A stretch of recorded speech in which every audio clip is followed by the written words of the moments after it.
Eh bien, bonjour à tous, supporters parisiens ou autres.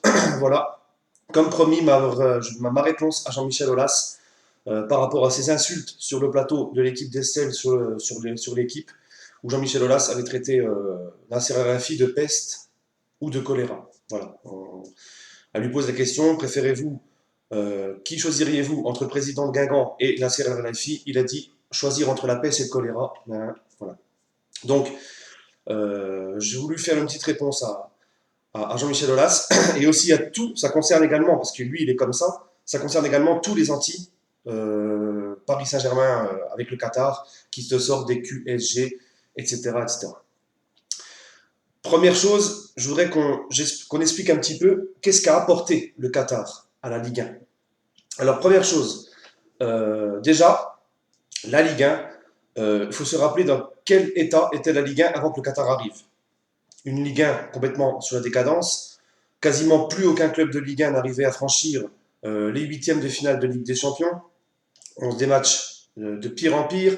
Même les PSG-OM, même les PSG-Lyon, les grosses affiches, ça faisait plus régaler du tout. Moi, je me rappelle, le PSG, déjà, je me régalais plus devant le PSG. Il y avait quasiment plus rien dans cette Ligue 1. Même les grosses affiches, bah, tu dormais tout debout. Tu te faisais chier, etc. Maintenant, qu'est-ce qu'a apporté le Qatar à la Ligue 1? Il a ramené des David Beckham au PSG, des Ibrahimovic, des Thiago Silva, un Paris Saint-Germain qui passe toujours les poules, qui certes n'a toujours pas franchi l'étape des quarts de finale sous l'ère Qatari, mais arrive toujours en quart ou en huitième, avec aussi des gros matchs même en quart de finale, comme par exemple l'invincibilité face au Barça, etc. On s'est régalé dans les matchs de Ligue Champion avec le PSG.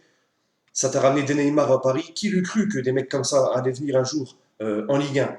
Et ça profite à tout le monde, car Neymar paye ses impôts en France, par exemple. Il va ramener aussi, ça va plus au-delà du foot, ça va aussi Neymar qui va te payer des impôts à l'État, etc. Donc apporter quelque chose aussi au pays. La Ligue 1, qu'est-ce qu'a permis aussi le Qatar? Ça a permis aussi eh bien, à la Ligue 1 de s'ouvrir. La Ligue 1 était un championnat fermé aux investisseurs. Et on n'osait pas, ça n'arrivait pas. Là, qu'est-ce qu'on voit? Le Qatar arrive, qu'est-ce qui se passe à côté? Ça a motivé les autres. Les Niçois, les Chinois à Nice, les Marseillais, les Américains à Marseille, McCourt à Marseille, euh, et le Russe à Monaco. Et là, on se retrouve avec une Ligue 1, il faut dire ce qu'il y a. Moi, hier soir, j'ai regardé Marseille-Monaco. Ben, c'était un très bon match. Pour moi, c'était un très bon match. Il y avait de l'intensité, des très bons joueurs de chaque côté, euh, des buts, des occasions. C'était un très bon match. Il y a 7-8 ans en arrière, tu prenais Marseille-Monaco, tu te faisais chier. Clairement. Là, tu vois des Luis Gustavo à Marseille, tu vois des Neymar à Paris, tu vois Balotelli à Nice. Ces mecs-là, avant, tu leur disais la Ligue 1, c'était impossible. Donc le Qatar a ramené beaucoup de choses positives pour la Ligue 1 et aussi au niveau de la France. Les impôts que payent les joueurs au PSG et que le PSG paye à la France. Et que les joueurs du PSG payent en France. C'est énorme. Donc tout ça, c'est des points positifs. En plus, Nasser El-Khelaifi, contrairement à Jean-Michel Aulas, n'a jamais, jamais, jamais. Il est très discret dans les médias. Lui, il n'a pas Twitter, Swiffer, Facebook, Instagram, Piqué, Telegram et toutes ces choses-là. Lui, il n'a pas tout ça, Nasser El-Khelaifi. Il est discret. Il n'a jamais manqué de respect à un seul de ses collègues présidents de club. Tout le monde en dit du bien, que ce soit au niveau des joueurs. Je ne vais pas revenir sur tout ce qu'il a fait, tout ce qui a été déclaré, ça prendrait trop de temps.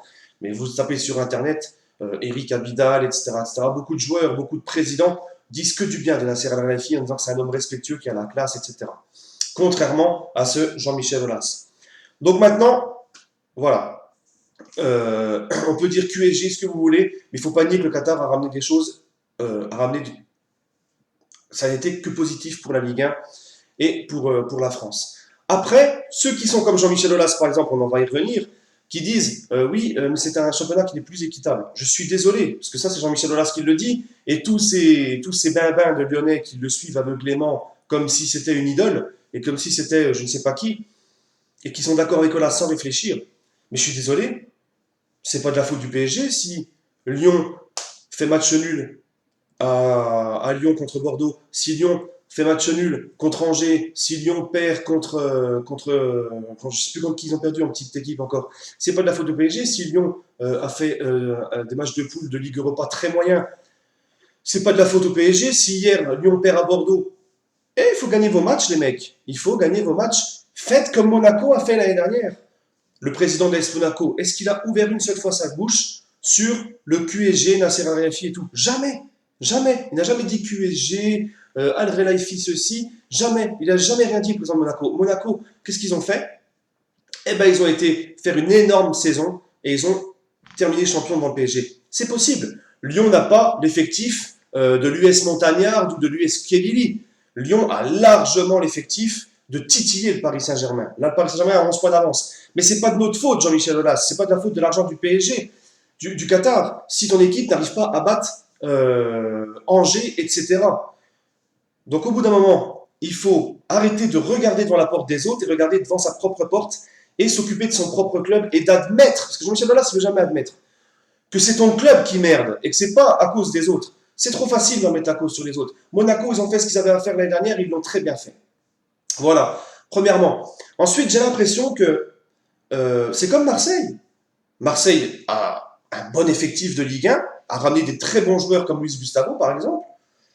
Mais Marseille, il ferme sa bouche, Hérault. Même si Hérault, des fois, Hérault, avant les matchs face à Paris, il provoque un peu, il est dans son rôle de. Voilà, ça c'est normal, ça fait partie du classico. Mais sinon, le reste de l'année, Jacques-Henri Hérault, il n'a jamais ouvert sa gueule sur les Qataris, il n'a jamais parlé. Il respecte. Le mec de Monaco, c'est pareil, jamais il parle sur le Qatar, c'est toujours le même rageux, toujours le même, Jean-Michel Aulas. Et Marseille, c'est pareil, ils font leur petit bonhomme de chemin, et moi je suis persuadé que l'OM finira deuxième. J'en suis persuadé, ils sont dans le rythme, ils sont à fond, ils ont des gros résultats. Je suis sûr et certain que l'OM finira deuxième. C'est mon pressentiment par rapport à ce que je vois. Ils sont bien en place, ils sont sur une bonne dynamique, ils perdent très peu. Ils ont souvent largement ils ont beaucoup de victoires par rapport à Lyon qui fait des bons résultats pendant 3-4 matchs, qui se casse la gueule pendant 3 matchs. Marseille, ça a l'air de devenir régulier. Je suis persuadé que Marseille finira deuxième derrière le PSG.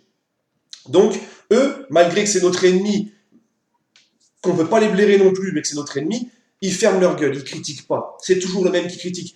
Et c'est dommage, parce que Jean-Michel Aulas, en agissant comme ça, qu'est-ce qu'il provoque? Il provoque la haine de l'Olympique Lyonnais dans le cœur des autres supporters.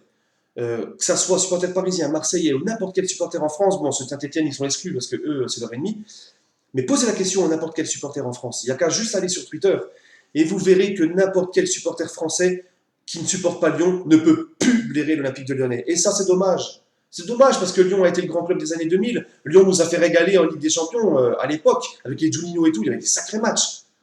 Mais Lyon, on ne peut plus les blairer. Et la faute à qui? La faute à Jean-Michel Aulas. Et aussi, ces supporters lyonnais, parce que croyez-moi qu'ils sont nombreux, qui lèchent les bottes à Aulas et le suivent comme si c'était leur prophète ou je ne sais quoi. Jean-Michel Aulas a dit, alors c'est vrai, il ne faut pas critiquer Jean-Michel. Jean-Michel, c'est la lumière. Jean-Michel, c'est tout. C'est tout. Tout ça parce qu'il a fait des grandes choses à Lyon. Et ça, on ne remet pas en cause.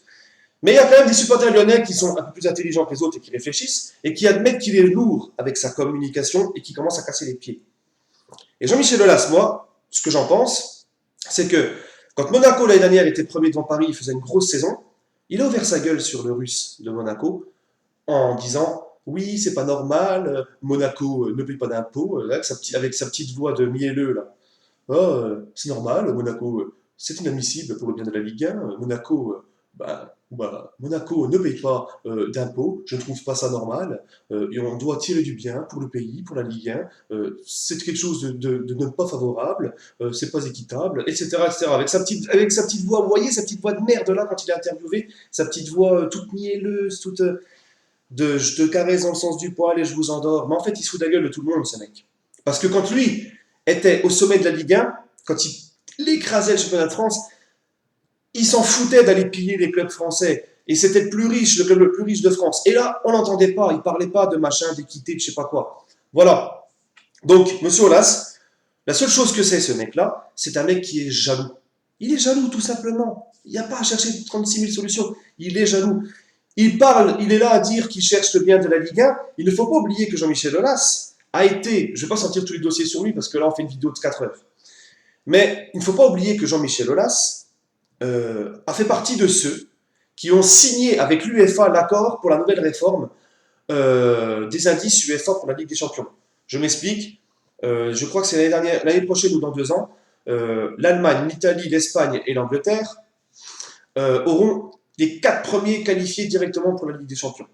C'est la nouvelle réforme. La France, ça restera comme ça, le premier, le deuxième, ensuite le troisième pour faire le tour préliminaire, etc. Donc en fait, l'indice UEFA n'existe plus pour les 4 premiers que j'ai cités, pour les 4 premiers pays que j'ai cités. Eux, ils auront directement les 4 pays qualifiés. Et Jean-Michel Aulas fait partie de ceux qui ont signé cet accord.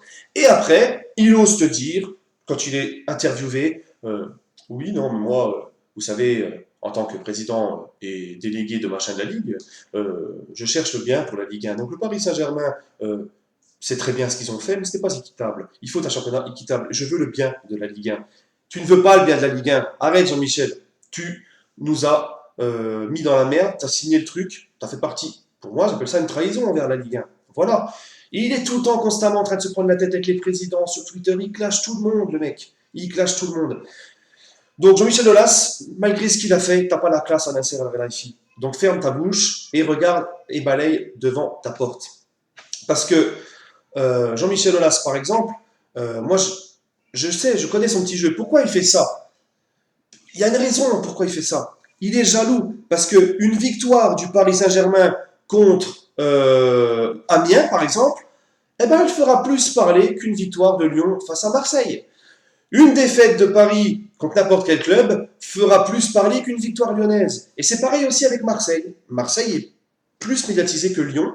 Une victoire marseillaise, par exemple, parce que qu'on le veuille ou non, Marseille, ça reste un club très médiatisé en France et un gros club historique de Ligue 1. Donc, Marseille, c'est pareil. Marseille qui va perdre, ça va faire plus de bruit qu'une victoire lyonnaise. C'est comme ça. Et monsieur Aulas, il ne supporte pas ça. Parce qu'en fait, quand tu as été au sommet de la Ligue 1 et que tu redescends, c'est comme un roi déchu, en fait. Un roi qui se fait prendre un coup d'état dans la tronche et il a la haine. Mais c'est ça, en fait, qu'il porte. Et il le porte sur sa figure, Jean-Michel Aulas. Il ressemble à l'empereur Palpatine dans Star Wars. Vous avez vu la tronche qu'il a? Il est comme ça, alors. Voilà, c'est pareil. Et ben en fait, c'est tout simplement ça.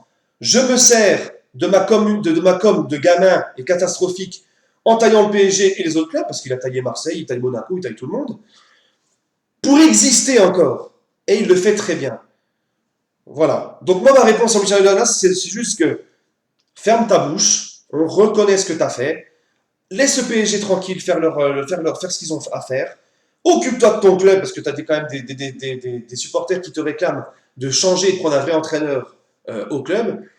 Donc remets-toi en cause, vois ce qui ne va pas dans ton club. Voilà, tu as battu le PSG, tu as fait tout un plat à caisse, vous avez sorti des tasses dans la boutique de Lyon, des tasses Lyon PSG 2-1 avec les noms des buteurs, les serviettes, toute la panoplie. Le week-end d'après, donc ce week-end qui est passé, vous reperdez les 3 points que vous avez gagnés sur Paris. Donc Paris reprend 11 points d'avance.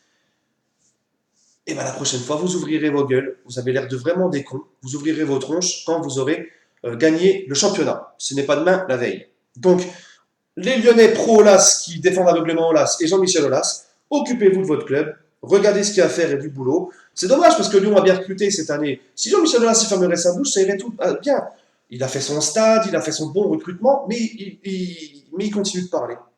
Et voilà, il se discrédibilise, ce président. Et en même temps, il discrédibilise l'Olympique lyonnais. C'est dommage.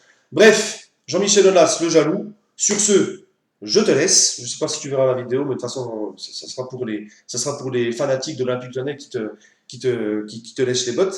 Sur ce, les amis, voilà ma réponse à Michel Aulas. Ça a duré un petit peu de temps, mais il fallait expliquer. Sur ce, je vous souhaite une agréable journée et allez Paris.